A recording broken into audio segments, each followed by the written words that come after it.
ગાંધીનગરમાં એક વિચિત્ર ઘટના સામે આવી છે। ગાંધીનગરમાં શ્યામા પ્રસાદ મુખર્જી નગરમાં રહેતા લોકોની કારમાં ચોરી થાય છે અને ચોરી થયા પછી જ્યારે સોસાયટીના લોકો સીસીટીવી ફૂટેજ ચેક કરે છે ત્યારે આઘાત લાગે છે, કારણ કે ચોરી કરવા પોલીસ આવી હતી તેની આ વાત છે।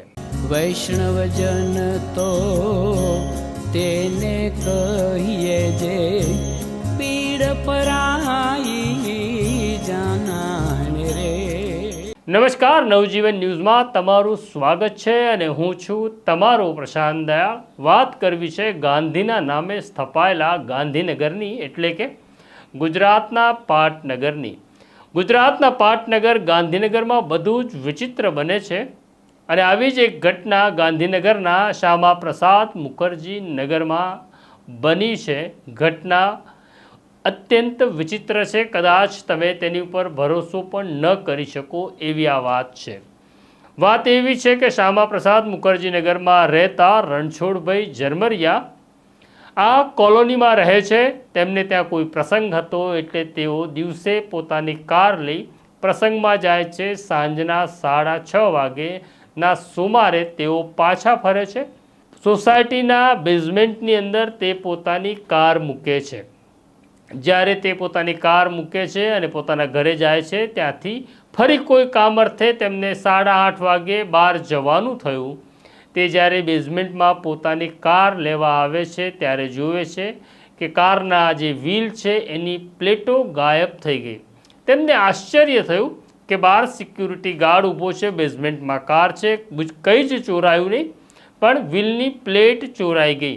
એટલે તેમણે સોસાયટીના હોદ્દેદારોને વાત કરી, એટલે ત્યાં સોસાયટીના બીજા સભ્યો પણ આવે છે અને પછી ખબર પડે છે કે માત્ર રણછોડભાઈ ઝરમરિયાના કારની પ્લેટ નહીં, પરંતુ ત્યાં ઊભી રહેલી બીજી 2 કારની વ્હીલ પ્લેટ પણ ગઈ। આમ કુલ 3 કારની વ્હીલ પ્લેટ ગાયબ હતી, જેમાં તો એક પોલીસ કર્મચારી પણ ત્યાં રહેતો હતો, તેની પણ કારમાંથી વ્હીલ પ્લેટ ગાયબ થઈ।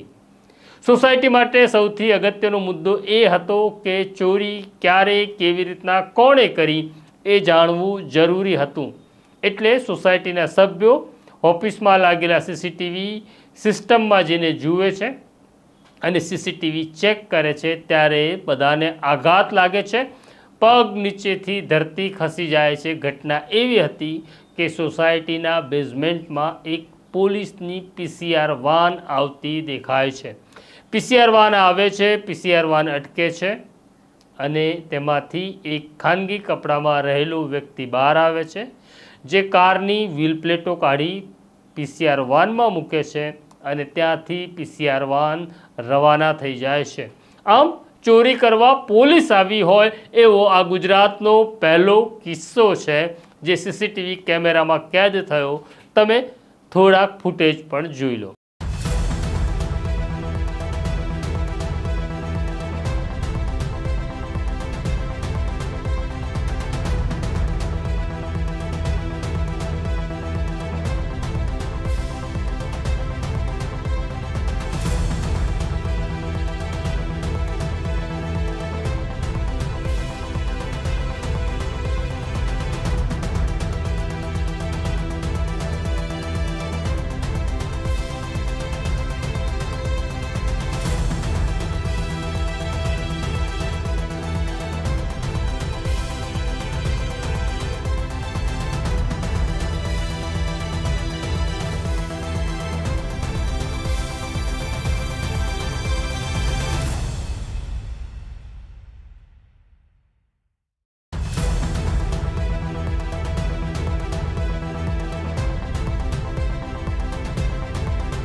તમે આ સીસીટીવીના ફૂટેજ જોયા અને આ ફૂટેજ જોયા પછી રણછોડભાઈ ઝરમરિયા સોસાયટીના આગેવાનો સાથે ઇન્ફોસિટી પોલીસ સ્ટેશનમાં જાય છે અને ત્યાં ફરજ પરના અધિકારીને કહે છે અમારી ત્યાં ચોર આવ્યા પણ ચોરી પોલીસ કરી ગઈ છે તેની આ વાત છે.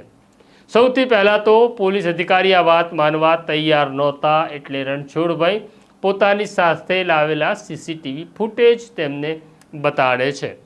સીસીટીવી ફૂટેજ જોયા પછી પોલીસ અધિકારીને પોલીસ તરીકે સંકોચ થવો જોઈએ અને તરત ફરિયાદ નોંધવી જોઈએ.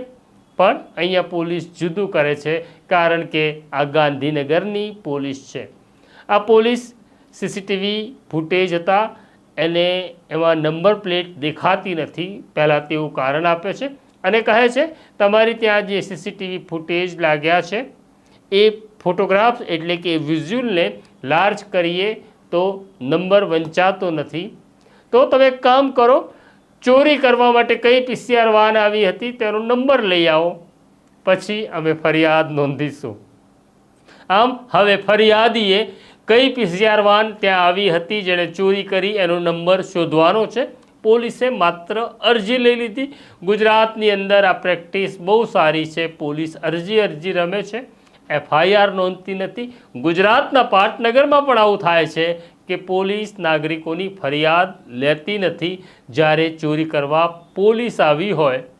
આ ઘટના અંગે તમારે શું કહેવું છે? તમારે ગાંધીનગર પોલીસને શું કહેવું છે? કોમેન્ટ બોક્સમાં જરૂરથી લખજો. અમારી સાથે વાત કરતા રહેજો. અમે આ પ્રકારની અવનવી અને વિચિત્ર ઘટનાઓ તમારી સામે મૂકતા રહીશું. અત્યારે મને મારા સાથી સોનુને રજા આપો એ પહેલાં એક ફરિયાદ છે તમારી સામે કે તમે અમારો બેલ આઇકોન દબાવતા નથી, અમને સબસ્ક્રાઈબ કરતા નથી. તો ફરિયાદ નથી, વિનંતી છે, બેલ આઇકોન દબાવી દો કારણ કે તમારા નંબરની અમને વધુ જરૂર છે. તો અત્યારે રજા લઉં છું. આવીશ પાછો નવા વિષય સાથે નવી વાત કરવા. નમસ્કાર.